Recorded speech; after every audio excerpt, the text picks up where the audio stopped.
اللہ الرحمن الرحیم، میرے ساتھ پڑھنا سیکھیے پارٹ 314 قصہ انبیاء علیہ السلام کا ذکر علیہ السلام کا شروع ہوگا یہاں سے تو سلیمان علیہ السلام کی کہانی مکمل ہوتی ہے۔ حضرت سلیمان علیہ السلام عصا پر ٹیک کے کھڑے تھے، اسی ہیبت پر جان ان کی قبض کر لی۔ خبر میں آیا ہے کہ اسی طرح ایک برس تک سلیمان علیہ السلام کی لاش بے جان عصا کے ٹیکے سے کھڑی تھی۔ دیکھیے ایسا ٹیک کے کھڑے رہے اور جنات جو لوگ اپنا کام میں لگا رہا۔ بیت المقدس کا ری بلڈنگ میں نئی تعمیر بنایا تھا داؤد علیہ السلام نے، اور اس کو سجا سنوار رہے تھے کہ ان کا روح قبض کر لیا گیا ہے نا۔ اور بعض روایت میں آیا ہے کہ 2 مہینے تک ان کی موت کی خبر کسی کو نہ ہوئی۔ دیو سب 1 برس تک بیت المقدس کا کام انجام دیتے رہے، اس لیے بھوت شیطان جنات لوگ غیب نہیں، جھوٹ بولتا ہے، کسی سے بتیاتا اگر جنات لوگ تو جھوٹ بولتا ہے، وہ لوگ غیب نہیں جانتا ہے۔ اسی لیے ابلیس کو بھی غیب نہیں تھا، غیب جانتا تو نہیں سجدہ کر دیتا۔ اسی لیے بھوت شیطان جنات لوگ کو غیب نہیں ہے، اگر کسی کو کچھ بتاتا ہے، کسی سے بتیاتا بھی ہے تو جھوٹ بولتا ہے۔ یہاں تک کہ عصا ان کا گھن کھا گیا اور لاش زمین پر گر پڑی، تو جو لکڑی میں ٹیک لگائے تھے ان کو گھن کھا گیا، لکڑی ٹوٹ گئی تو گر پڑے۔ تب لوگوں کو معلوم ہوا کہ سلیمان علیہ السلام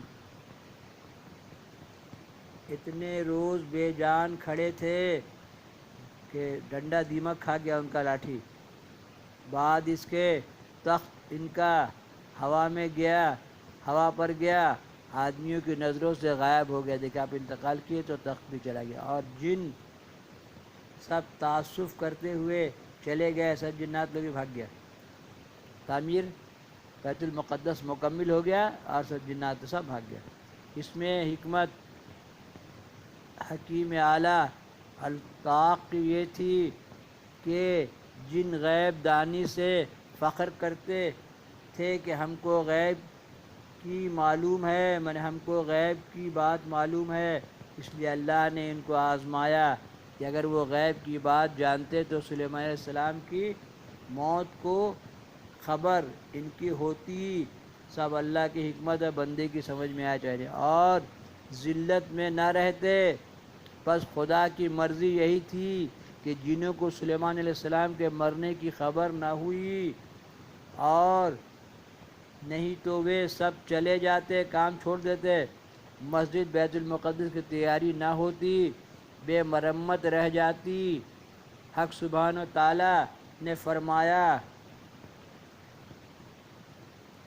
بس جب تقدیر کی ہم نے موت کی ہے نا، بس جب تقدیر سے پہلے موت نہیں آئے گا کہا جاتا ہے نا، تو ہم نے موت اس پر نہ خبردار کیا، ان کو مرنا ان کا کیڑا گھن کھاتا رہا، ان کا جو آشا تھا ان کا کیڑا گھن کھاتا رہا۔ ان کا آسا پرانی اردو ہے، نئی اردو میں ڈالیے، اردو ڈالو 19,000 زبان میں ڈالیے، خیرات آپ کے پاس اللہ تعالیٰ پیسہ بھی دے گا ہے نا، ہر کے ہاتھ میں اسلام ڈال دیجئے، گھر گھر اسلام پہنچ جائے۔ بس جب گر پڑا تب معلوم کیا جنہوں نے، اگر وہ خبر رکھتے غیب کی بات تو نہ رہتے ذلت کی تکلیف میں۔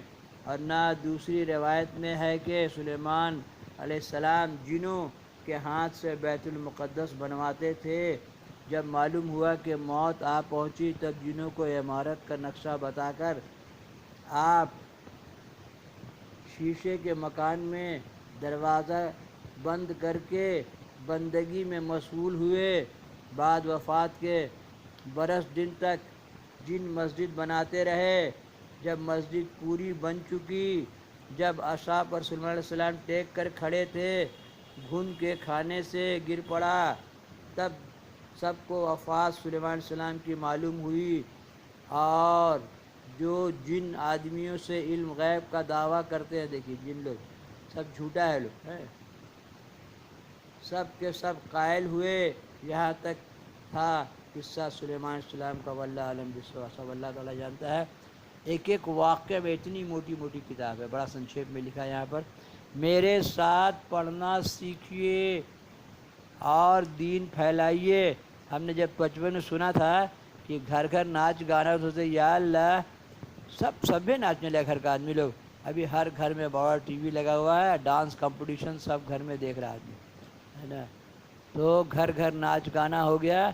اب دوسرا حدیث ہے گھر گھر اسلام ہوگا، تو اب گھر گھر ہر آدمی کا ہاتھ میں موبائل ہے، بڑا بڑا ٹیلی ویژن ہے، کھولتے ہی اسلام سامنے آتا ہے۔ اس لیے اسلام کی باتوں کو ہر طرح سے یوٹیوب میں ڈالیے، ہے نا، گھر گھر اسلام سے بھر دیجئے۔ اللہ تعالیٰ چاہے گا تو خیر و برکت دے گا، پیسہ بھی دے گا۔